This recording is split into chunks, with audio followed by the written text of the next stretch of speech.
Hello friends, welcome to commerce studies.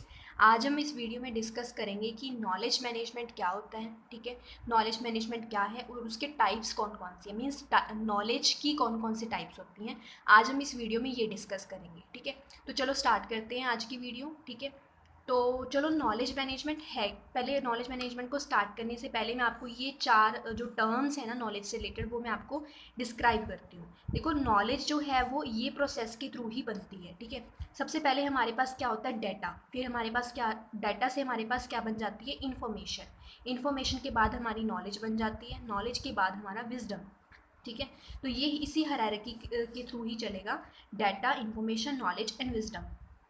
First of all मैं आपको बताती हूँ डाटा क्या होता है। लाइक आप एग्जांपल बताती हूँ, चलो एग्जांपल के थ्रू बताती हूँ कि जैसे आपके पास बहुत सारी इन्फॉर्मेशन है। लाइक आपके पास प्राइस लिखा हुआ है, ठीक है, एंड आपके पास लिखा हुआ है डिमांड।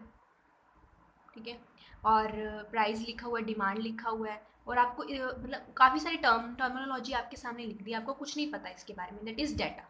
ठीक है, आपके सामने बस लिखा हुआ है कुछ, आपको ऐसे एग्जैक्ट डिस्क्राइब नहीं किया हुआ कि ये क्या चीज़ है। ठीक है, अब आपके सामने मैंने ये लिख दिया, आपको भी नहीं कुछ पता चल रहा है कि क्या कहना चाह रही हूँ मैं। ठीक है, that is data. Next is information. Information means जब अगर मैं इनका रिलेशन आपको बता दूँ, अगर मैं बोलूँ कि भाई डिमांड जब इंक्रीज होती है, कब इंक्रीज होती है, जब प्राइस जो हमारा वो कम होता है। ठीक है, तो अगर मैं आपको इस तरह से डिस्क्राइब कर रही हूँ, इसको अरेंज करके बता रही हूँ, दैट इज विल बिकम, आपकी हमारी क्या बन जाएगी, इन्फॉर्मेशन बन जाएगी। डाटा से हमारी इन्फॉर्मेशन बन गया।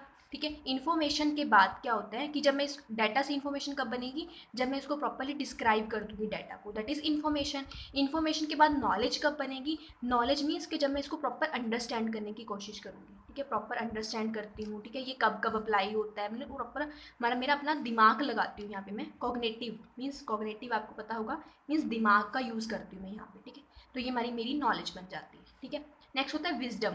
विजडम मीन्स जब मैं इस नॉलेज को ये प्रैक्टिकल लाइफ में मेरी रिफ्लेक्ट करूँगी, अप्लाई करूँगी, तो उसे क्या बोलते हैं, विजडम। ठीक है, तो ये इस वे से ही जो हमारा प्रोसेस है वो चलता है, data, information, knowledge and wisdom. Okay, तो विजडम जो है सबसे लास्ट पार्ट है, मतलब ये सबसे हायर लेवल है हमारी नॉलेज का।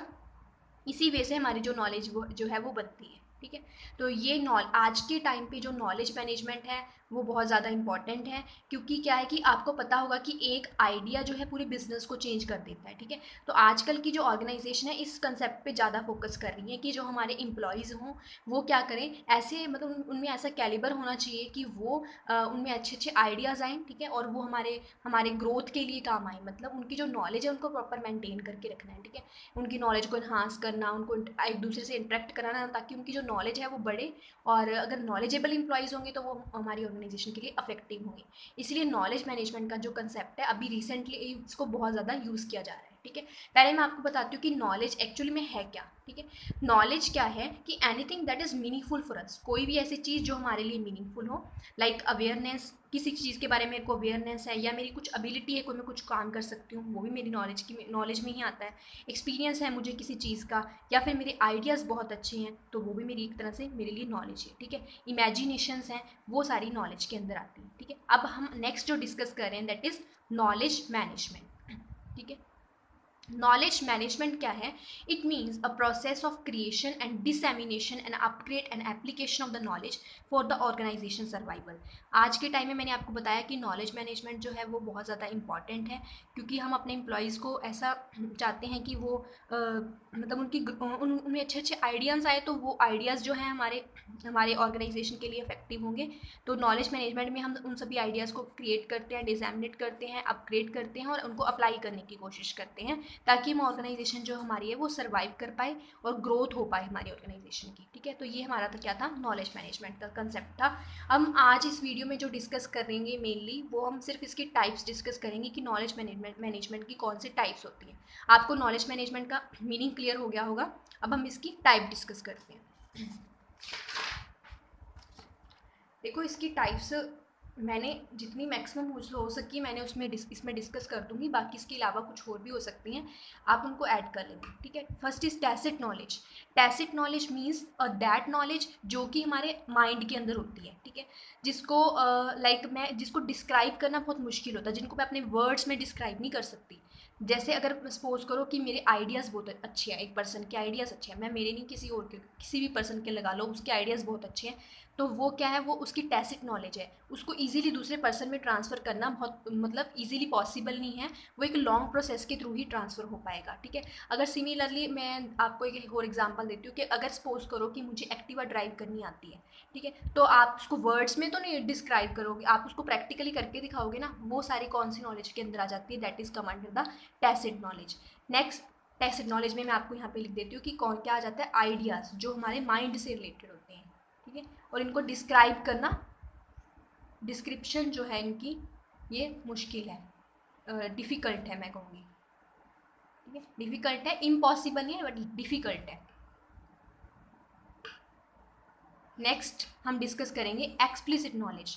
एक्सप्लिसिट नॉलेज कौन सी नॉलेज होती है, जो हम बुक्स में या फिर किसी गूगल पे, या फिर मैं कहूँगी कि एक्सप्लिसिट नॉलेज मीन्स कहीं से भी जो हम रिटन कंटेंट पढ़ते हैं, ठीक है, जो हमें बाहर मतलब बाहर से मिलती है, ठीक है। एक्सप्लिसिट मीन्स जो हमारे माइंड से नहीं, बाहर से, जैसे बुक्स से हमने कुछ पढ़ा, ठीक है, या फिर टेक्स्ट है कहीं से लिखा हुआ कुछ, या फिर कोई वेबसाइट से मैंने कोई इन्फॉर्मेशन ली, ठीक है, जो हमें रिटन डिस्क्रिप्शन में मिल जाती है, दैट इज़ एक्सप्लिसिट नॉलेज।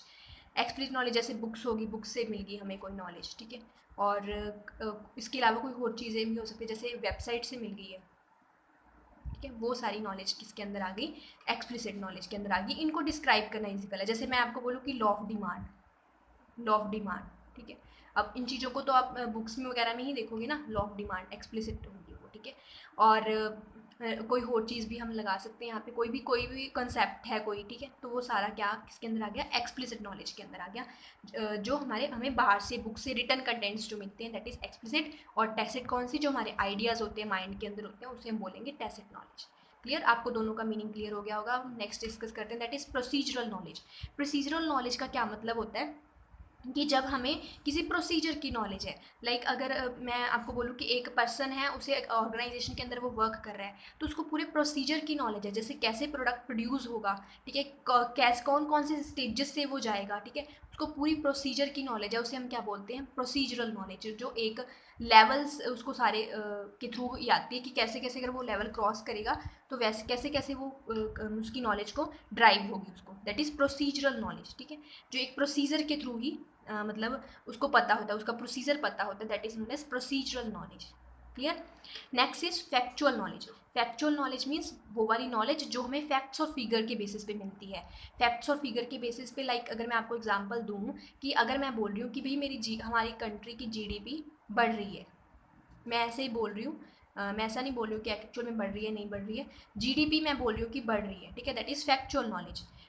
आप किसके बेसिस पे बोलोगे कि जीडीपी बढ़ रही है भाई, आपके पास डाटा होगा ना, जो हम फैक्ट्स और फिगर के बेसिस पे बात कर रहे हैं ना, तो हम उसको क्या बोलेंगे, इसको हम बोलेंगे फैक्चुअल नॉलेज। भी एक पर्सन को फैक्चुअल नॉलेज है। आपने देखा होगा कि जो रिसर्च स्कॉलर्स वगैरह होते हैं, आपने अगर सेमिनार्स वगैरह अटेंड किए होंगे तो आपको नॉलेज होगी कि जो वो पर्सन बोलते हैं वो फैक्ट्स और फिगर के बेसिस पे बोलते हैं कि हमारा इस कंट्री में ऐसा हो रहा है या ऐसा हो रहा है, दैट इज़ फैक्चुअल नॉलेज, ठीक है। तो वो होती है जो फैक्ट्स और फिगर के बेसिस पे हमें नॉलेज होती है। नेक्स्ट है हमारी कंटेक्चुअल, और जिसे हम कंसेप्चुअल नॉलेज भी बोलते हैं। कंसेप्चुअल नॉलेज मीन्स अगर आपको किसी कंसेप्ट की नॉलेज है, ठीक है, अगर मैं आपके सामने कोई वर्ड लिख देती हूँ, जैसे कैपिटल, कैपिटल लिख दिया मैंने, तो आपको इसके बारे में नॉलेज है ना, कैपिटल के बारे में आपको पता है, तो दैट इज़ कंसेप्चुअल नॉलेज। कि जब आपको कॉन्सेप्ट्स क्लियर होते हैं तो उसको कंसेप्चुअल नॉलेज बोलते हैं। या फिर अगर मैं ऑर्गेनाइजेशन के लेवल की एग्जांपल लूँ, ऑर्गेनाइजेशन में अगर मैं आपको बोलूँ, अगर एक पर्सन को पूरी नॉलेज है कि उसने ऑर्गेनाइजेशन के अंदर कैसे वर्क करना है, ठीक है, वो भी उसकी तरह एक तरह से कंसेप्चुअल नॉलेज होगी ना, क्योंकि उसने सारा कुछ, उसे सब कुछ पता है कि कैसे उसने उस ऑर्गेनाइजेशन के अंदर वर्क करना है, वो भी उसकी एक तरह से क्या होगी, कंसेप्चुअल नॉलेज होगी, ठीक है, कि कैसे डील करना है, वो सारा कुछ उसको पता है, जो कंसेप्ट्स के बेसिस पे होती है, ठीक है।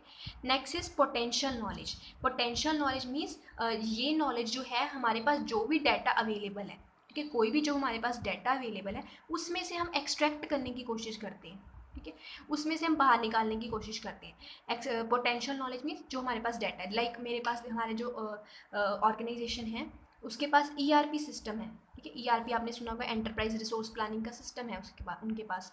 तो एक पर्सन क्या कर रहा है कि वहाँ से ना वो अलग अलग तरह के का डाटा इकट्ठा करके, डाटा इकट्ठा कर लिया, डाटा इकट्ठा करके उसको एनालाइज करने की कोशिश कर रहा है अपने तरीके से। तो दैट मीन्स पोटेंशियल नॉलेज, उस बंदे की पोटेंशियल नॉलेज है कि वो जो उसके पास डाटा अवेलेबल है उससे वो कुछ एक्सट्रैक्ट कर रहा है, बाहर निकाल रहा है। उसने देखा कि हमारे ईआरपी मतलब हमारे उनकी जो है एम्प्लॉयज़ की पूरी डिटेल थी उसके अंदर, ईआरपी सिस्टम के अंदर।